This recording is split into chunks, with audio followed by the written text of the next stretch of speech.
नमस्कार, आप देख रहे हैं इंडियन न्यूज 53। शुरुआत करेंगे हेडलाइंस से। गायत्री परिवार ने शुरू की नई पहल, गोबर मिट्टी से बनाए दियों का होगा उपयोग।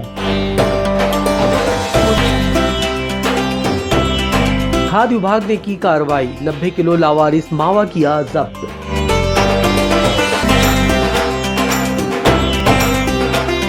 नेकी की दीवार बनी गरीबों का मॉल, जरूरतमंद पहुंचने लगे हैं सामान लेने। विवाहिता की कुएं में मिली लाश, परिजनों ने लगाए हत्या के आरोप। जिले में गायत्री परिवार ने इस वर्ष दीपावली पर्व मनाने के लिए एक नई पहल की है। दरअसल गायत्री परिवार ने इस बार बनाए जाने वाले दियों और प्रतिमाओं के निर्माण में गोबर और मिट्टी का उपयोग कर इसे इको फ्रेंडली बनाया है। गाय के गोबर से खाद और बायोगैस बनने के बारे में तो सभी ने सुना होगा, लेकिन इस दिवाली गोबर के बने दीपक, पूजा की थाली, लक्ष्मी गणेश गोवर्धन की मूर्ति भी मिलेगी। ऐसी ही शुरुआत बुरहानपुर में जिले के गायत्री परिवार द्वारा की गई है, जहां महिलाओं को आत्मनिर्भर बनाने के लिए गोबर से बने दीपक बनाए जा रहे हैं।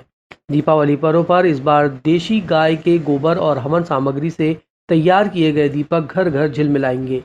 गौपालकों व गौशालाओं को संबल मिलने के साथ साथ रोजगार का जरिया भी बन रहे हैं। बुरहानपुर जिले में गायत्री परिवार द्वारा पहली बार बन रहे इन दियों की मांग शहर के साथ साथ महाराष्ट्र सहित अन्य जिलों में भी मांग है। दीपक की खासियत ये है कि दीपावली व अन्य दिनों में हम लोग जो दीपक खरीदते हैं वे सालों तक नष्ट नहीं होते, तेल भी छोड़ते हैं, जबकि गाय के गोबर से बने दिए में 80% गोबर और 20% चिकनी मिट्टी होती है। गोबर और मिट्टी को मिलाकर कटोरी नुमा सांचा तैयार कर दीपक बनाए जा रहे हैं। इन दियों में चाहे फूल बाट या लंबी बाट लगाओ, कुछ नहीं बिगड़ेगा। जलाने से पहले दियों की किनारों को गीली करना होगा।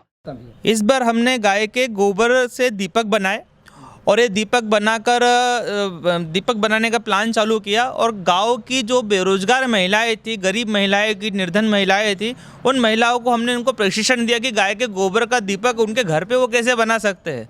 गाय के गोबर का दीपक बनाकर वो 150 से 200 रुपये प्रतिदिन कैसे कमा सकते हैं, उसका हमने प्रशिक्षण दिया। परिणाम यह हुआ कि उन्होंने गाय के गोबर के दीपक बनाए, हमने उनकी रंगाई पुताई करी, अच्छी सी पैकिंग करी, ब्रांडिंग करी, और शहरों में जब लोगों को इसको बताया तो वो लोग बड़े ही प्रभावित होकर इसको खरीदने लगे। अब आश्चर्यजनक परिणाम प्राप्त हुए। 1 से लेकर 2, 2 से लेकर 3 तक इसका डिमांड खूब बढ़ी। इंदौर से लेकर जलगांव, मुंबई, नासिक, पुणे तक के हमारे पास में ऑर्डर आना चालू हुए। गुरुवार को बस स्टैंड क्षेत्र पर एक बस में शहर आए 90 किलो लावारिस मावे को खाद्य विभाग ने जब्त किया। त्योहारों के सीजन में मिठाइयों की अधिक बिक्री और डिमांड रहती है, जिसके चलते मिठाइयों में इस्तेमाल होने वाले मावे की कालाबाजारी भी बढ़ जाती है। इसी को लेकर बुरहानपुर के पुष्पक बस स्टैंड पर लावारिस पड़े 90 किलो मावे को खाद्य विभाग ने जब्त किया। खाद्य अधिकारी कमलेश डावर ने कहा कि नियमित जांच के दौरान पता चला बस स्टैंड क्षेत्र में एक बस से मावे की खेप उतर रही है। के पश्चात पूछताछ करने पर मावे का कोई मालिक सामने नहीं आया। फिलहाल विभाग ने मावा जब्त कर लिया है। इंडिया न्यूज 53 के लिए रिजवान खान की रिपोर्ट। आज हम नियमित जांच करने के लिए निकले तो हमने देखा कि एक बस से मावा उतर रहा है। हमने देखा कि मावा उतर रहा है तो हमने उनको रोका, तो किसका मावा है, तो ये वो बता नहीं पाया कि किसका मावा है। हमने यहाँ रखा है, जब मालिक आएगा तो हम उसका सैंपल लेंगे, अगर मालिक नहीं आता तो उसको नष्ट करवा देंगे। कितनी मात्रा में है ये मावा है? करीबन 90 किलो के आसपास होगा। 3 टोकरियाँ हैं जिसमें 30-30 किलो लिखा हुआ है। अधिकतर लोग क्या सीजन में मावा बाहर से बुलाते हैं, और यहाँ मावा की अपने यहाँ मावा की इतनी डिमांड नहीं होता है, इस कारण कुछ लोग मिठाइयों के लिए मावा बाहर से बुलाते हैं। दीपावली पर्व के चलते नेकी की दीवार गरीबों के लिए एक मॉल की तरह बन गई है। रोजाना जरूरतमंद लोग सामान लेने के लिए पहुंचने लगे हैं। जिला संयुक्त कलेक्टर कार्यालय परिसर में बने आनंदम विभाग के नेकी की दीवार इस बार गरीबों के लिए किसी बड़े मॉल से कम दिखाई नहीं दी।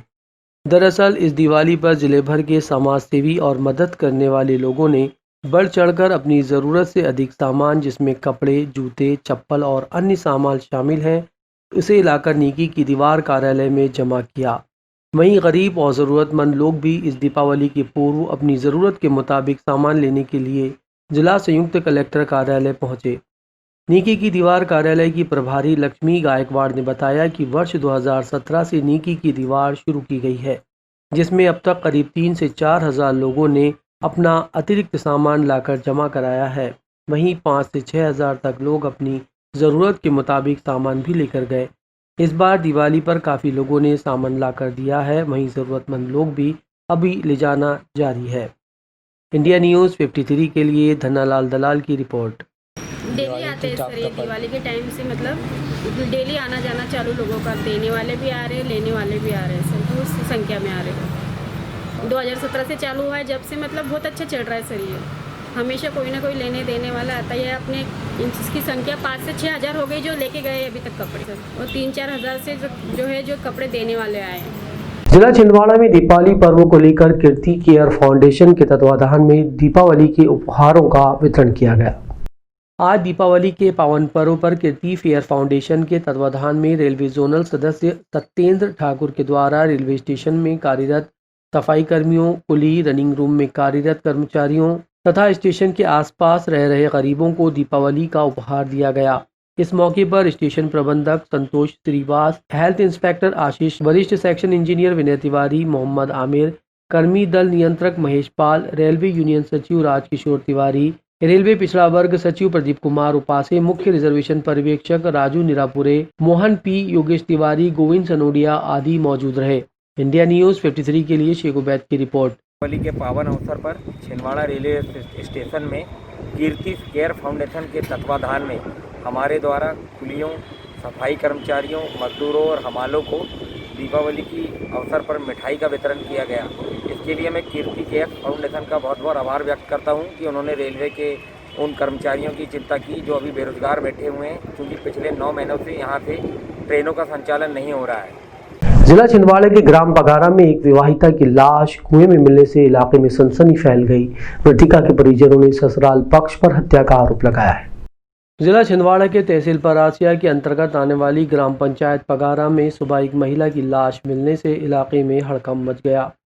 ग्राम पंचायत पगारा के पास एक कुएं में विवाहिता की लाश मिलने के बाद इसकी सूचना पुलिस को दी गई।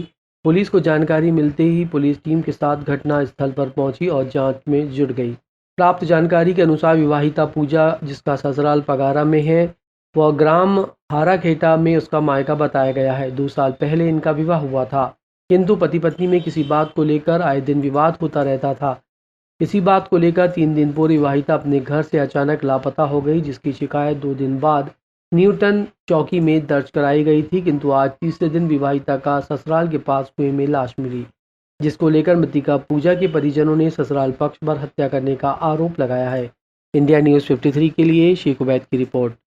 सर ये घटना तो आज उनका ही काम लगता मेरे को, क्योंकि वो बेटी 1.5 महीने का बेटा है, ऐसा नहीं कर सकती। और शादी के 1 महीने बाद से ही उसके साथ दोनों पति पत्नी के बीच में विवाद चल रहा था। और जो वो हस्बैंड है उनका, वो उनको बार बार टॉर्चर करता है कि मैं माँ बाप के कहने पे तुझसे शादी किया, मेरी पसंद नहीं थी, तुझको जैसा दिखता है वैसा कर।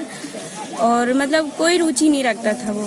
9/11/19 को सूचना प्राप्त हुई थी पूजा पति राजकुमार मस्कुले, उम्र करीबन 20 वर्ष, निवासी पगारा का शव उसके ससुराल के पड़ोस में मेहिया के कुआं में पड़ा मिला है।